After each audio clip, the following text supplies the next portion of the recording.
देश में आवश्यक वस्तु अधिनियम ECA लागू हो चुका है। देश में आवश्यक वस्तु अधिनियम अब से लागू है। गैस तेल आपूर्ति को लेकर यह फैसला लिया गया है। ये इस वक्त की बड़ी अपडेट और बड़ी खबर है। देश में आवश्यक वस्तु अधिनियम लागू किया जा चुका है। पूरे देश भर में ECA लागू हो गया है। यानी कि एक तरीके से अब जमाखोरी और कालाबाजारी पर रोक लगाने के लिए सरकार पूरी तरीके से तत्पर हो चुकी है। सरकार ने पहले ही आह्वान किया था लोगों से कि आप किसी भी तरह के पैनिक में ना आए, घबराने की जरूरत नहीं है। अभी सरकार के पास तेल और गैस का पर्याप्त स्टॉक मौजूद है। इसलिए अगर कोई इस तरह की खबरें फैला रहा है या भ्रम फैलाने की कोशिश कर रहा, अफवाह फैला रहा है, तो उस पर ध्यान ना दें। सरकार का कहना था कि जमाखोरों पर और कालाबाजारी करने के खिलाफ कड़ी से कड़ी कार्रवाई की जाएगी। और अब ये नया नियम ये लागू हो चुका है। अब गैस सिलेंडर जो पहले 21 दिन में आप दूसरी बुकिंग कर सकते थे, अब 25 दिन में होगा। और आवश्यक वस्तु सेवा अधिनियम भी अभी लागू हो चुका है। घरेलू सिलेंडर पर नियम बदलकर अब 21 की बजाय 25 दिन का कर दिया गया, यानी कि 25 दिन से पहले आप दूसरी बुकिंग नहीं कर पाएंगे।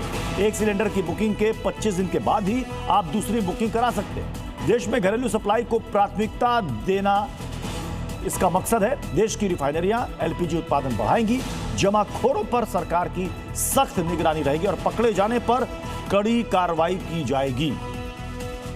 तो गैस सिलेंडर के दाम में, घरेलू गैस सिलेंडर के दाम में जो इजाफा हुआ है और कमर्शियल सिलेंडर के दाम में जो इजाफा हुआ है, उसे लेकर सरकार का कहना है कि ये मामूली इजाफा है। और जो खबरें आ रही हैं इस तरह की भ्रामक खबरें कि अब पेट्रोल और डीजल के दाम 150 से 200 रुपये हो जाएंगे, गैस के दाम अभी और बढ़ेंगे, तो लोग इस तरह के भ्रामक खबरों में ना आए। घरों में LPG की आपूर्ति को प्राथमिकता है। सरकार का कहना है कि 25 दिन की इंटर बुकिंग की अवधि हमने शुरू की है, जो 21 से बढ़ाकर 4 दिन और बढ़ाया गया है, यानी 25 दिन से पहले। वरना कई लोग उससे पहले बुकिंग करा लेते थे और इससे एक बात की आशंका थी कि लोग घबराहट में आकर, पैनिक में आकर के वो एक सिलेंडर एक्स्ट्रा घर में रखेंगे।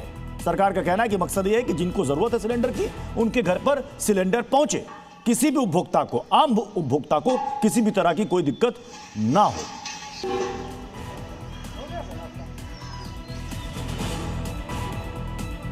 और ये आपको दिखा रहे, 4 तस्वीरें आपको दिखा रहे। अब ये देखिए, पेट्रोल और डीजल 25 दिन का स्टॉक है, LPG 30 दिन का स्टॉक है, क्रूड ऑयल लगभग 56 दिन, यानी कि आप मानकर चलें कि 2 महीने का कुल स्टॉक जो है वो 250 मिलियन बैरल का है। ये सूत्रों के हवाले से, सरकारी सूत्रों के हवाले से खबर है। और इसलिए कहा जा रहा है कि अभी लोगों को बहुत घबराने की जरूरत नहीं है। मिडिल ईस्ट में जारी है भीषण जंग। तेहरान में लगातार हो रहे ताबड़तोड़ हमलों से भारी तबाही। पूर्वी तेहरान पर हुए भीषण हमले में कम से कम 40 लोगों की मौत। ईरान ने कुवैत में अमेरिकी बेस पर मिसाइलों और ड्रोन से की बमबारी। एरबिल में भी अमेरिकी बेस पर ईरानी सेना ने किया ड्रोन अटैक। अमेरिका की ईरान पर भारी बमबारी की तैयारी। ब्रिटेन के फेयरफोर्ड स्थित रॉयल एयरफोर्स बेस पर उतरे कम से कम 3 अमेरिकी B-52 बमवर्षक विमान। ईरान ने किया 2 अमेरिकी MQ-9 रीपर ड्रोन को मार गिराने का दावा। ईरान ने रीपर ड्रोन को ट्रैक करने और उसे नष्ट करने का बाकायदा एक वीडियो भी जारी किया। इजराइल की मिसाइलों और ड्रोन हमलों ने लेबनान में मचाई तबाही। कई इलाके मलबे में तब्दील। हिजबुल्लाह ने भी किया इजरायली सैन्य पोस्ट पर हमले का दावा। अमेरिकी राष्ट्रपति डोनाल्ड ट्रंप ने कहा, हमने ईरान को बुरी तरह से हराया। ट्रंप बोले, अब ईरान के पास कुछ नहीं बचा। ईरान के पास न नौसेना है न वायुसेना, सैन्य ताकत खत्म हुई। मिडिल ईस्ट में जारी भारी तनाव के बीच LPG गैस सिलेंडर पर केंद्र सरकार का बड़ा फैसला। घरेलू गैस सिलेंडर की बुकिंग के बदले नियम। घरेलू गैस सिलेंडर की बुकिंग और डिलीवरी में 25 दिन का होगा अंतर।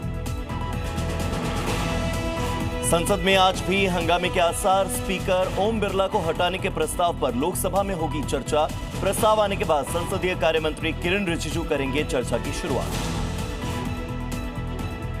गुरुग्राम के सिधरावली इलाके में हुआ बड़ा हादसा। निर्माणाधीन सोसाइटी की दीवार गिरने से 7 मजदूरों की हो गई मौत। ऑपरेशन रेस्क्यू लगातार जारी। प्रशासन ने दिए घटना की जांच के आदेश। महाराष्ट्र के भिवंडी में कचेरीपाड़ा इलाके के फ्रूट मार्केट में लगी भीषण आग। चपेट में आए 5 से 6 गोदाम। बड़े नुकसान की आशंका।